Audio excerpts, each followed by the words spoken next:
Hello, dear students. I am Anand Soranis from Mahatma Gandhi Vidya Mandir, MSG College, HSC Vocational Department, Malegaon Camp, Nasik. Dear students, I once again welcome all of you in this video lecture. Dear students, in this video lecture today we are going to learn a poem, that is 2.2, The Sower.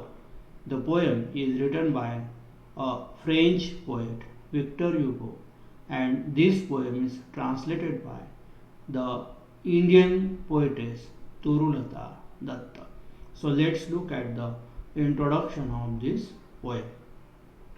विद्यार्थी मित्रांनो, पुन्हा एकदा आपलं या video लेक्चरमध्ये स्वागत आहे. आज आपण 2.2 द सोअर ही कविता अभ्यासणार आहोत. या कवितेचे कवी आहेत फ्रेंच कवी विक्टर ह्युगो आणि ही कविता भाषांतरित करण्यात आली आहे भारतीय कवयित्री तुरुलता दत्त यांच्याकडून. तर आपण सर्वप्रथम या कवितेची जी प्रस्तावना आहे ती थोडक्यात बघणार आहोत. तर ही प्रस्तावना आपल्या समोर आहे. बघा, ही कविता लिहिलेली आहे विक्टर ह्युगो यांनी. Poet, novelist, dramatist of the 19th century, was the most important of French romantic writers. Though regarded in France as one of the country's greatest poets, he is better known for novels as Notre Dame de Paris 1831 and Les Miserables in 1862. आता Victor Hugo हे कादंबरीकार आहेत, कवी आहेत, नाटककार आहेत 19व्या शतकातले. त्यांनी French भाषेमध्ये खूप लिखाण केल्यामुळे त्यांना फ्रान्समध्ये खूप मानाचं स्थान आहे. ते कवी म्हणून जेवढे प्रसिद्ध आहे तितकेच ते कादंबरीकार म्हणून सुद्धा प्रसिद्ध आहे. त्यांच्या ज्या कादंबऱ्या आहेत, नॉट्री डेम डी पॅरिस हे फ्रान्स नाव आहे, फ्रेंचमध्ये नाव आहे, तर ही एक कादंबरी, आणि लेस मिझरेबल्स ही दुसरी कादंबरी. तर यासाठी ते फ्रान्समध्ये खूप विख्यात आणि प्रसिद्ध आहे. त्यानंतर Torulata Dutt, a Bengali poet also known as Toru, wrote in English and French, was born on 4th March 1856. आता तुरुलता दत्त ह्या मुळामध्ये भारतीय बंगाली कवयित्री आहे की ज्यांचा जन्म 4 मार्च 1856 मध्ये कलकत्त्यामध्ये आपल्याला झालेला दिसतो. She is considered to be the first Indian poetess to write verses in English and French. म्हणजे इंग्रजी आणि फ्रेंच भाषेमध्ये काव्य लिहिणारी तुरुलता दत्त ही एक काय आहे, पहिली भारतीय कवयित्री आहे. She translated dozens of poems and completed novel before her death at the age of 21. आता तुरुलता दत्त यांना जरी अल्प आयुष्य लाभलेलं असलं तरी सुद्धा त्यांनी आपल्या छोट्याशा आयुष्याच्या कारकिर्दीमध्ये अनेक कविता आणि अनेक कादंबऱ्या या भाषांतरित केलेल्या आहेत. Her poems such as Sita, lotus, our casuarina trees are well loved. आणि त्यांच्या ज्या कविता आहेत सीता, लोटस आणि कॅशुरिना ट्री ह्या अत्यंत गाजलेल्या आणि लोकप्रिय अशा त्या कविता आहेत. आता आपण बघणार आहोत द सोअर ही कविता नेमकी काय आहे. The sower is a translation of Victor Hugo's poem सायसेंडेस सिमॅलिस लिसॉयर. आता सायसेंडेस सिमॅलिस लिसॉयर ही जी विक्टर ह्युगो यांची फ्रेंच भाषेतली कविता आहे ती तुरुलता दत्त यांनी द सोअर या नावाने भाषांतरित केलेली आहे. It is translated by Toru Dutt from French to English. म्हणजे तुरुलता दत्त यांनी ती कविता फ्रेंच भाषेतून इंग्रजी भाषेमध्ये भाषांतरित केलेली आहे. आता सोअर म्हणजे काय, तर शेतकरी. The sower is about a poem about a farmer who is sowing a seed. शेतामध्ये बीज पेरण्याचं काम करणारा, शेतामध्ये पीक उत्पादित करण्याचं काम करणारा जो शेतकरी आहे त्याच्या बाबतीत ही कविता आहे. He has seen many bad harvest in his life. आता शेतकरी म्हटला की त्याला त्याच्या आयुष्यामध्ये अनेक वेळेला वाईट हंगामाला सामोरं जावं लागतं. म्हणजे काय की शेतामध्ये पेरल्यानंतर उत्पादन हे त्याच्या अपेक्षेप्रमाणे येत नाही, पण तरीसुद्धा तो निराश न होता मनामध्ये आशावाद कायम ठेवून तो अत्यंत उत्साहाने जोमाने आपल्या शेतामध्ये पीक पेरण्याचं काम करतो. त्या शेतामध्ये खूप कष्ट करण्याचं काम करतो. बघा दिले त्यांनी, हाऊएव्हर ही इज ऑप्टिमिस्टिक, तो आशावादी म्हणजे तो निराश होत नाही. Of having good harvest every time he tosses grain, म्हणजे प्रत्येक वेळेस त्याला आशा असते की ह्या वेळेस तरी आपल्याला चांगलं उत्पादन होईल, आणि म्हणून निराश न होता तो काम करत राहतो. तर ह्या कवितेमध्ये विशेषत्वाने जो शेतकरी आहे तो किती कष्टाळू आहे, निश्चयाने डिटर्मिनेशनने काम करतो, संयमाने काम करतो आणि निस्वार्थ भावनेने काम करतो. आता शेतामध्ये धान्य पिकवण्याचं जे काम आहे ते अत्यंत प्रामाणिकपणे तो करतो, आणि याविषयी त्या कवीला खूप अभिमान आहे. आणि म्हणून कवी असं म्हणतो की त्या शेतकऱ्याची प्रतिष्ठा त्याच्या दृष्टीने अत्यंत श्रेष्ठ आणि आभाळाला भिडण्यासारखी आहे. म्हणजे त्या व्यवसायामध्ये खूप काबाड कष्ट असतानाही, खूप हाती निराशा लागत असतानाही शेतकरी आपलं कष्ट करण्याचं काम सोडून देत नाही. अत्यंत उमेदीने, आशावादाने तो त्या शेतामध्ये काम करत असतो, घाम गाळत असतो, आणि त्याची ही जी वृत्ती आहे ही खरोखर आपल्याला जीवनामध्ये आदर्श घेण्यासारखी आहे. आणि म्हणून कवीने या ठिकाणी शेतकऱ्याची जी वृत्ती आहे काम करण्याची, कष्ट करण्याची, त्याची जी काही डेडिकेशन, समर्पण भावना आहे, आणि सेल्फलेस म्हणजे निस्वार्थ टेंडन्सी, वृत्ती जी आहे, जीवनाकडे बघण्याची पॉझिटिव्हिटी, सकारात्मकता, तर याविषयी कवीला खूप अभिमान वाटतो. आणि म्हणून कवीला असं वाटतं की शेतकरी म्हणजे ह्या जगातला जो पोशिंदा आहे, जो या जगाचं पालन पोषण करतो, तो अत्यंत महान काम करतो. आणि म्हणून कवीच्या दृष्टीने त्या शेतकऱ्याची जी प्रतिष्ठा आहे ही गगनाला भिडणारी आहे. म्हणजे कवीला त्या शेतकऱ्याविषयी खूप अभिमान वाटतो, आणि तो इतका मोठा आहे आणि खूप प्रतिष्ठित आहे असं कवीला वाटतं की ह्या जगामध्ये त्याच्या एवढी मेहनत कोणी करत नसावं असं कवीला वाटतं. म्हणजे निस्वार्थ भावने, कुठलीही अपेक्षा न ठेवता तो दुसऱ्यांसाठी सतत काम करत असतो. म्हणजे ही works for the benefits of others. आणि त्याच शेतकऱ्याकडनं आपल्याला ही प्रेरणा घ्यायची आहे. थोडक्यात त्या कवितेमध्ये आपल्याला मेसेज दिलेला आहे की we should always work hard with commitment, with dedication, determination, patience and optimism और पॉझिटिव्हिटी. म्हणजे अत्यंत आशावादाने, सकारात्मक पद्धतीने, निश्चयाने, संयमाने, समर्पण भावनेने, निस्वार्थ वृत्तीने आपण काम केलं पाहिजे. आता बघूया द सोअर या कवितेत काय म्हटलंय. द सोअर मीन्स शेतकरी. तर आता हा शेतकरी जो आहे तर त्याच्याविषयी कवीला काय वाटतं किंवा त्याच्या मनामध्ये कशा पद्धतीने आदर आहे हे या कवितेत त्याने स्पष्ट केलेलं आहे. Sitting in a porchway cool. Porchway म्हणजे वरांडा और a covered shelter in building.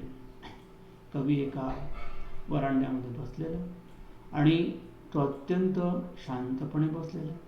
Sunlight I see dying fast. मावळणारा सूर्य. डाईंग फास्ट म्हणजे सूर्य मावळणं, शब्दाचा अर्थ घ्यायचा नाही. Twilight hastens on to rule, संधी प्रकाश हळूहळू पसरतोय. Twilight means a soft glow of light, किंवा सूर्य मावळल्यानंतरचा जो काही संध्याकाळचा प्रकाश आहे तो आता या पृथ्वीवर पसरलेला आहे. Hastens to on to rule. Working hours have well nigh passed, दिवसभराचे कामाचे तास वेल नाय मीन्स जवळजवळ संपलेले आहे. म्हणजे दिवसभरामध्ये काम करण्याचे तास संपल्यानंतरही shadows run across the land, त्या शेतजमिनीवर अजूनही काही सावल्या धावताना दिसतात, काम करताना दिसतात. But a sower lingers still, तो शेतकरी अजूनही त्या शेतामध्ये रेंगाळतोय, काम करतो आहे. Old in rags patient stands, old म्हातारा वृद्ध असलेला तो शेतकरी इन रॅग्स, आणि त्याचा पोशाख कपडे कसे फाटलेले, आणि हे म्हणजे त्याची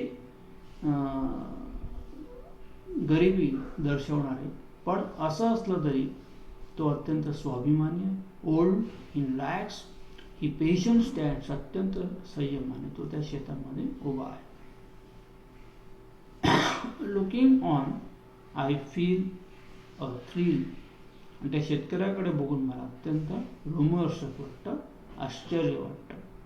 कवी म्हणतात black and high he seal out, म्हणजे कृष्णवर्ण उंच अशा प्रकारची त्याची ती सील आउट मीन्स आकृती किंवा छायाचित्र.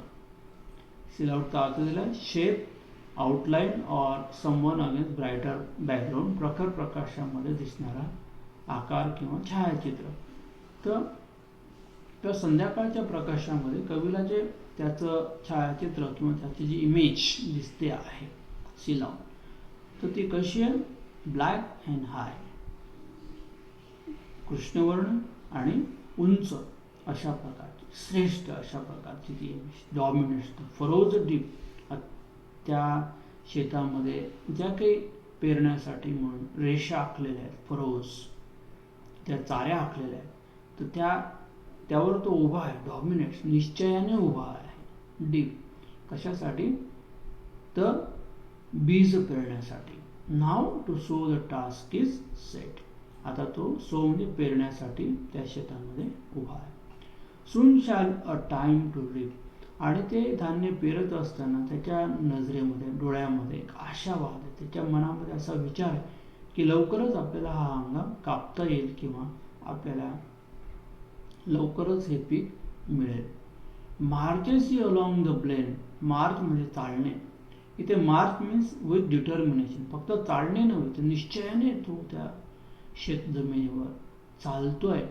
To and fro, to and fro म्हणजे इकडून तिकडे, अँड स्कॅटर्स वाईड, आणि शेतामध्ये बीज पेरण्याचं, विखरवण्याचं, पसरवण्याचं काम करत आहे. स्कॅटर म्हणजे विखरवणे किंवा पसरवणे. From his hands the precious grain, आणि आपल्या हातातून तो त्याच्या मौल्यवान अशा बियाणाला तो त्या जमिनीमध्ये पेरण्याचं काम करत आहे. आता ही जी तन्मयता आहे, त्या शेतकऱ्याची जी काही तल्लीनता आहे, किंवा अनलिमिटेड आवर्स म्हणजे कामाचे तास संपलेले असतानाही शेतामध्ये त्याची जी काम करण्याची जी वृत्ती आहे, त्याच्याविषयी म्यूज आहे. कवी म्हणतो की मी विचार करतोय. I see him stride, as I see him stride म्हणजे लांब लांब पावलं टाकत तो शेतामध्ये चालतोय, बियाणं पेरण्याचं काम करतोय, आणि काम करताना त्याला वेळेचं कोणतंही भान नाही. संधीप्रकाश जाऊन आता अंधाराचं साम्राज्य निर्माण झालं, म्हणजे आता प्रकाश आणखीनच धूसर झालेला. फेड्स द लाईट, फेड म्हणजे अस्पष्ट होणे किंवा धूसर होणे, आणि तरी तो त्या शेतामध्ये बीज पेरण्याचं काम करतोय. Now is gestures to mine eyes, त्याच्या फक्त मला हालचाली समजत आहे. कवी म्हणताय माझ्या नजरेमध्ये मला फक्त त्याच्या हालचाली दिसत आहेत. Are august, august means noble, dignified, impressive, अत्यंत उदात्त अशा त्या हालचाली, त्याची जी काही प्रतिष्ठा आहे ती अत्यंत कवीच्या नजरेमध्ये खूप मोठी झालेली आहे, की एवढं महान कार्य हा शेतकरी दिवस संपला, संधिप्रकाश संपला, रात्र झाली तरी तो करतो आहे.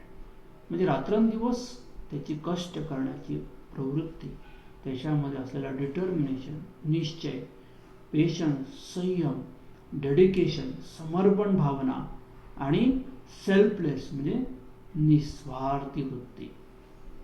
आता स्ट्रेंज, कवीला ही गोष्ट थोडी विलक्षण वाटते. का विलक्षण वाटते? कारण शेतात काम करणारा तो शेतकरी हा ओल्ड आहे, वृद्ध आहे. आता वृद्ध म्हणजे इथे आपण असं म्हणूया की त्याला तो हंगाम पाहायला मिळेल की नाही याची कुठलीही शाश्वती नाही. म्हणजे तो शेतामध्ये बीज तर पेरतोय, पण ते शेतातलं पीक कापण्यासाठी तो अस्तित्वात राहील किंवा नाही हे त्याला माहीत नाही. पण तरीही त्याच्यामध्ये जो दुर्दम्य आशावाद आहे, जो ऑप्टिमिझम आहे, त्या आशावादामुळे, त्याच्या निश्चयामुळे तो त्या शेतामध्ये ते बीज पेरण्याचं काम करतो. आता इथे स्ट्रेंज म्हणजे विलक्षणता, विचित्रता ही काय आहे?